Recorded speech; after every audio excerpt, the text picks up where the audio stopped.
बहुत पहले समय में नवलगढ़ नाम का एक राज्य हुआ करता था। उसका राजा था नवल सिंह। नवल सिंह बहुत ही योग्य शासक था। राजा होते हुए भी वह प्रजा की स्वतंत्रता के लिए तरफदार था। छोटे बड़े हर नागरिक की सुख सुविधा की उसे चिंता रहती थी।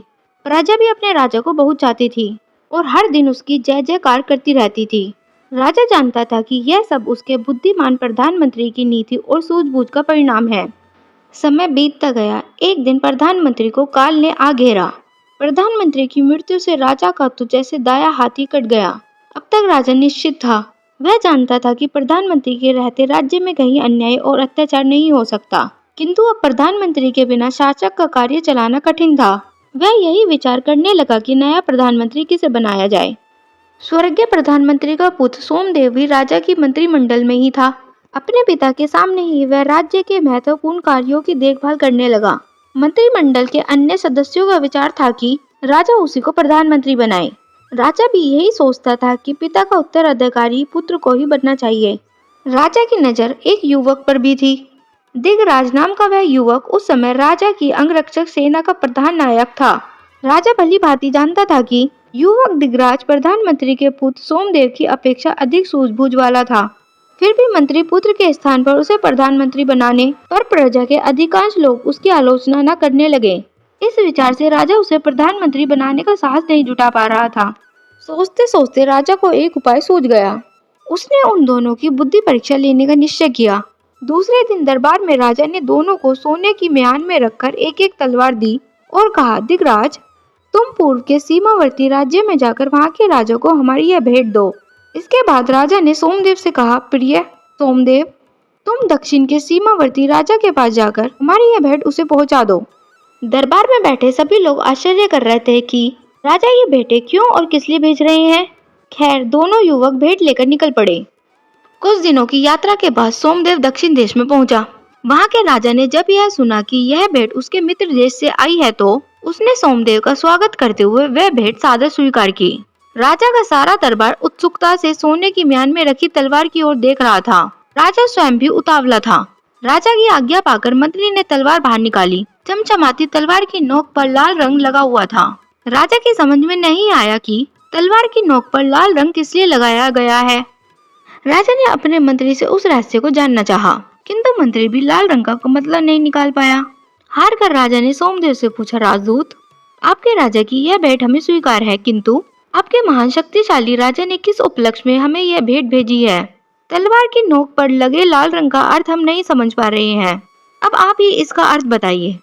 सोमदेव भी इस लाल रंग का मतलब नहीं समझा था, किंतु इस समय उत्तर न देना भी अपमानजनक था।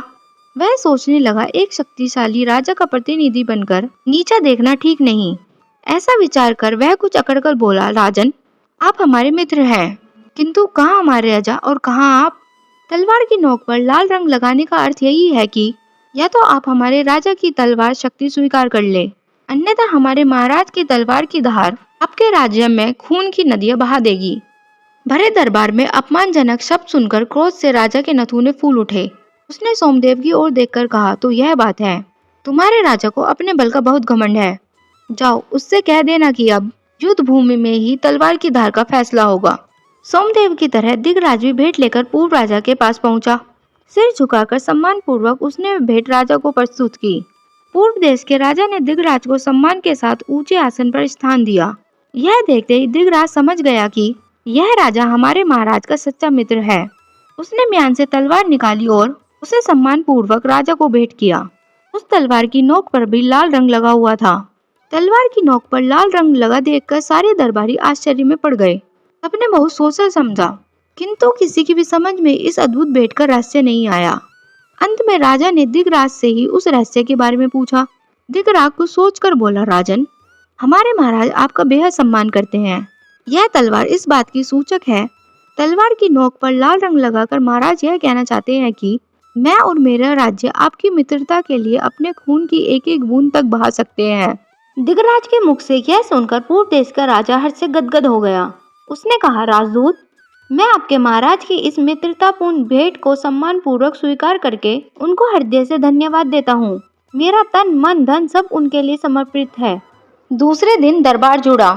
राजा को प्रधानमंत्री का चुनाव करना था।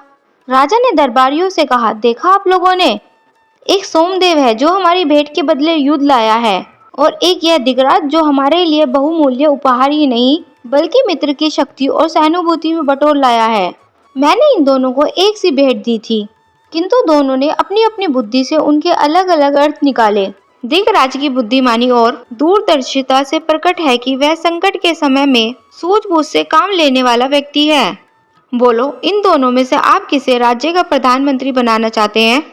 सारा दरबार एक साथ चिल्ला उठा, दिगराज, दिगराज को प्रधानमंत्री बनाइए महाराज, वही इस पद का सच्चा हकदार है। इस प्रकार दिगराज को राज्य का प्रधानमंत्री बना दिया गया। राजा की चतुराई से सही आदमी को खोज निकाला गया था। दोस्तों, अगर आपको हमारी कहानी अच्छी लगे तो हमारे चैनल को लाइक कीजिए, शेयर कीजिए और सब्सक्राइब कीजिए।